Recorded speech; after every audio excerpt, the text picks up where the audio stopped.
So, today is going to be a weird kind of vibe mix up because I'm seeing two indie films, and then, of course, I'll be seeing a mainstream film to kind of cap off my day.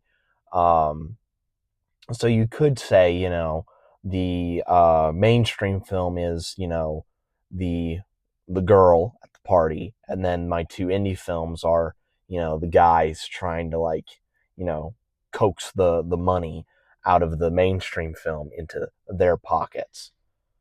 I don't know. I tried to come up with a different intro than, saying, "Oh no, Madam Web and uh, Captain America and Mr. Fantastic have a love triangle." I tried my best at trying to come up with a different intro for it, but you know, I tried.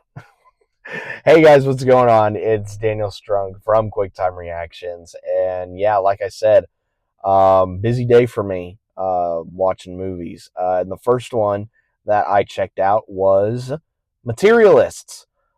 This one, of course, like I said in my really, really bad intro, stars Dakota Johnson, Chris Evans, and Pedro Pascal. And it tells the story about a matchmaker, and she is, you know, just killing it left, right, and center until she come across what they call in the matchmaking business a unicorn.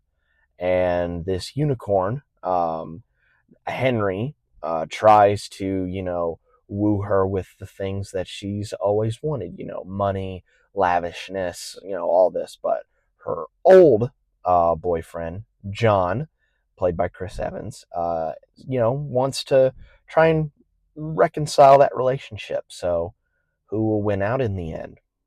We'll have to find out. Um, this one was directed by Celine Song, and I have to admit, this is the first time I am checking out her work.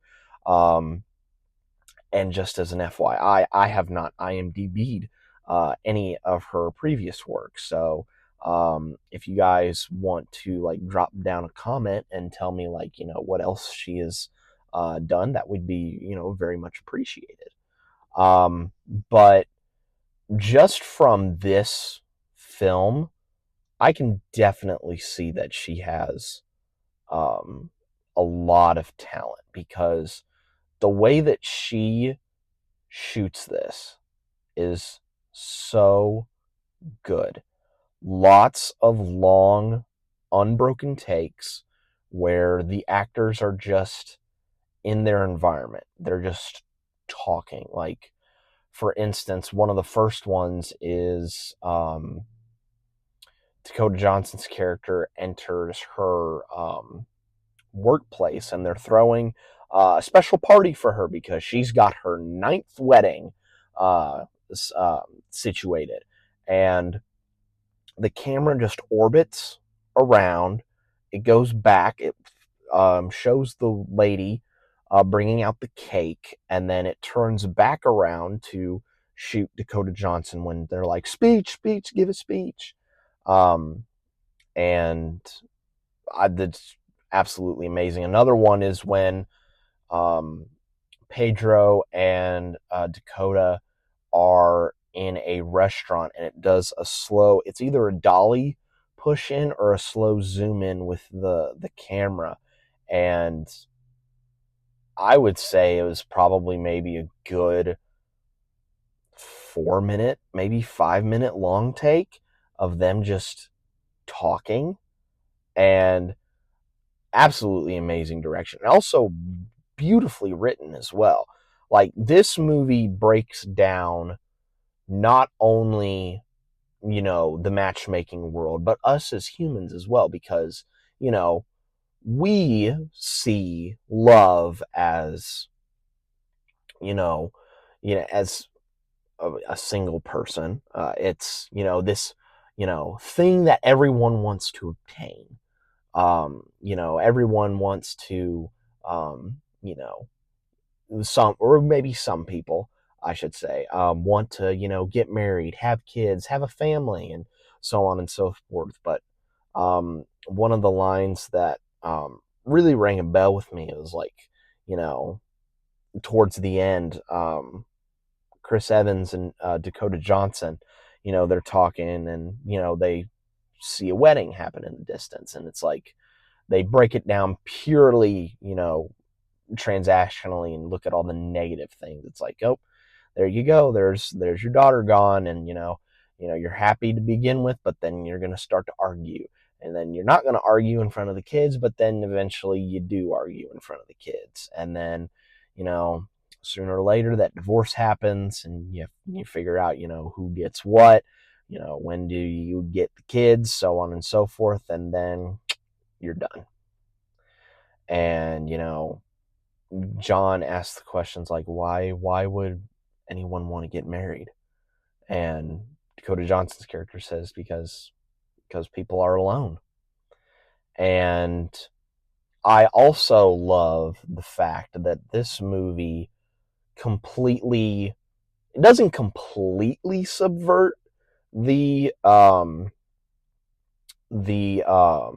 romantic romance movie genre kind of template of a movie, but it does change certain variables. And I was like, because I was expecting, the obvious, the rich playboy boyfriend, turns out to be, a dick, and just is a jerk, and the skeletons come out of the closet. But skeletons do come out of the closet, but he doesn't end up being a dick, which I actually found to be, very refreshing, and definitely a new spin on the romance movie, and I very much appreciated that.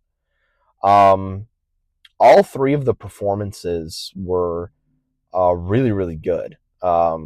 Chris Evans and Pedro Pascal, um, absolutely. I'll just get this out of the way. They're both smoke shows. They're like, if I was, on the other side of the fence, and if I like guys, like, absolutely 100%. Just absolutely gorgeous, but also really good actors as well. Um, and they absolutely did their part amazingly. But the one that I am most surprised by was Dakota Johnson, because, all I ever hear about was, it is like I've always heard like on the fence stuff about her. And then I went to go see Madam Web.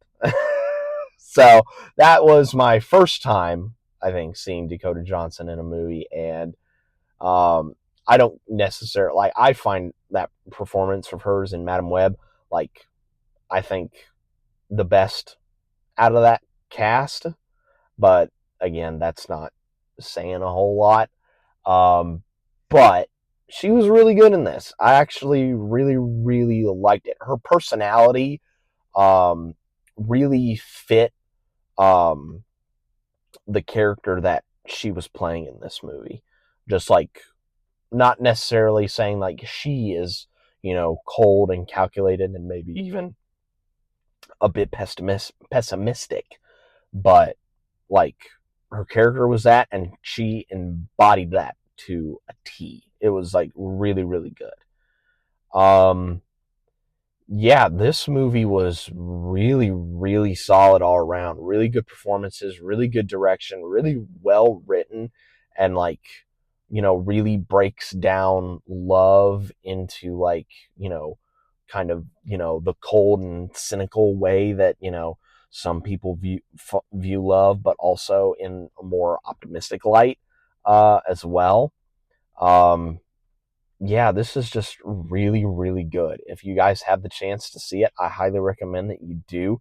I mean, obviously, I think most people are going to go see like the big film that's coming out this weekend, but I would highly recommend that you go check out this film and another film that I'm going to talk about later on in the day.